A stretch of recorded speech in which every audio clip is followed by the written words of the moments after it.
Madame Dumas habite un appartement avec beaucoup de potentiel. La chambre d'amis est située juste en dessous d'une partie commune mal chauffée et bruyante. Madame Dumas souhaite donc réaliser une isolation acoustique et thermique du plafond de cette chambre. En effet, elle souhaite supprimer la déperdition de chaleur et limiter les nuisances sonores. Je préconiserai la réalisation d'un plafond suspendu, plus communément appelé faux plafond, avec des plaques de plâtre placophonique et une laine minérale. On aura ainsi la garantie de réaliser un ouvrage compact, de s'adapter à la majorité des supports en choisissant la bonne suspente, de récupérer un faux niveau et de créer un plénum pour y encastrer des spots. Voilà ce que nous allons poser. Des suspentes longues style F530 adaptées à notre support, ici un plancher bois, des fourrures style F530, des éclisses style F530, une laine minérale d'une épaisseur de 10 cm, elle est revêtue de craft, des plaques de plâtre placophoniques pour améliorer l'isolation acoustique de notre faux plafond, et des vis TTPC 35. Et au niveau des outils, voici ce qu'il nous faut. Une règle de maçon, 1 mètre, une visseuse, un cordeau, une grignoteuse, une scie ou un cutter, et un lève-plaque, souvent disponible en location et qui simplifiera la pose des plaques de plâtre. Avant de commencer, toujours nos vérifications d'usage. On travaille sur un support sain et on vérifie qu'il pourra soutenir la charge de la structure que l'on va poser. Vous devez impérativement porter des équipements adaptés. Munissez-vous systématiquement de gants, lunettes, masques jetables et veillez à porter des vêtements à manches longues. Voici comment nous allons procéder.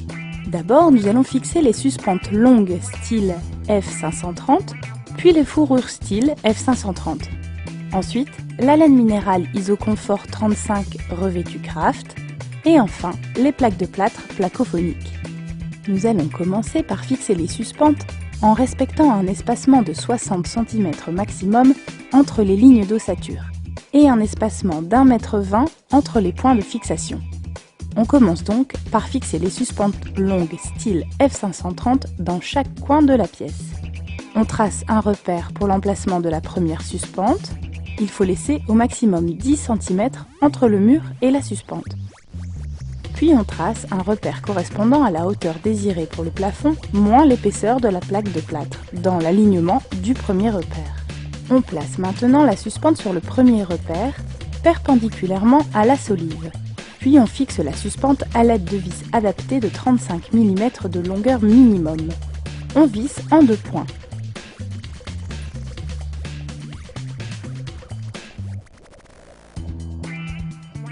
On tend maintenant le cordeau entre les suspentes posées.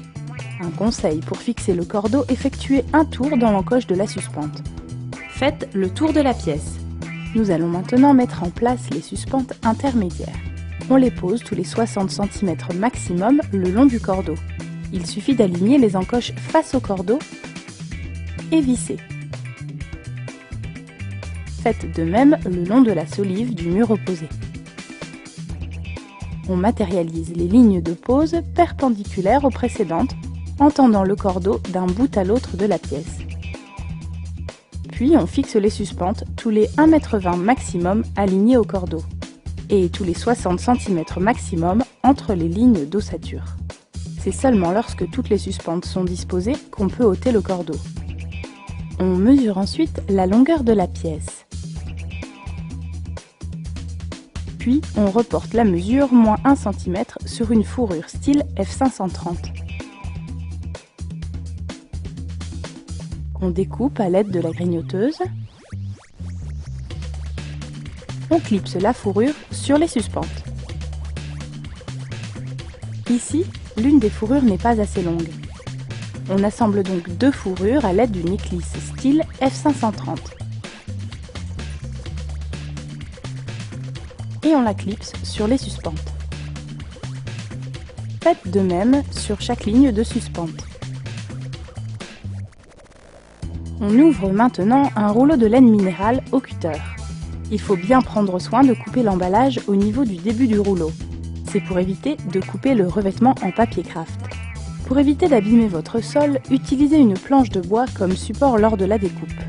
On mesure l'espace entre deux solives. On fait des repères à chaque extrémité du rouleau, à la largeur mesurée plus 1 cm à l'aide du maxi coupe-laine. Puis on découpe en s'aidant de la règle de maçon. On insère maintenant la laine entre les solives et les fourrures. Le revêtement craft doit être positionné du côté chauffé si le plafond sépare un espace chauffé d'un espace non chauffé. On fait des repères à chaque extrémité du rouleau à la bonne largeur à l'aide du maxi coupe-laine. On insère maintenant la laine entre les solives et les fourrures. On continue à découper les laits suivants à la bonne largeur. Puis on les insère. On les place bien bord à bord avec le précédent.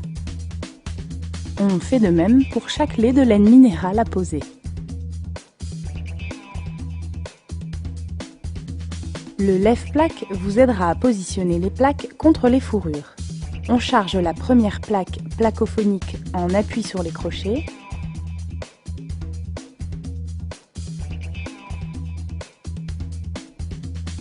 On n'oublie pas de bloquer les freins.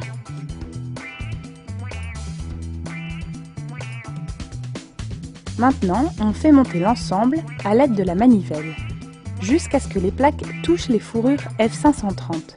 Pensez à ménager un espace de quelques millimètres entre la plaque de plâtre et les murs. On abaisse les crochets du lève-plaque. On visse les plaques à l'aide de vis TTPC 35 avec la visseuse munie d'un embout spécial plaque de plâtre, comme ça, sur chaque fourrure. La plaque est fixée.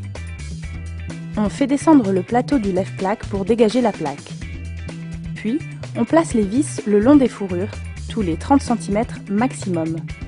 Il y a des repères sur la plaque pour vous aider à repérer l'emplacement des montants intermédiaires.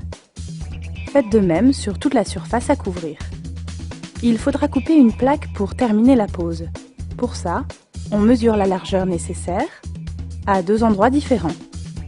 On reporte maintenant la mesure. On trace un repère de chaque côté de la plaque placophonique.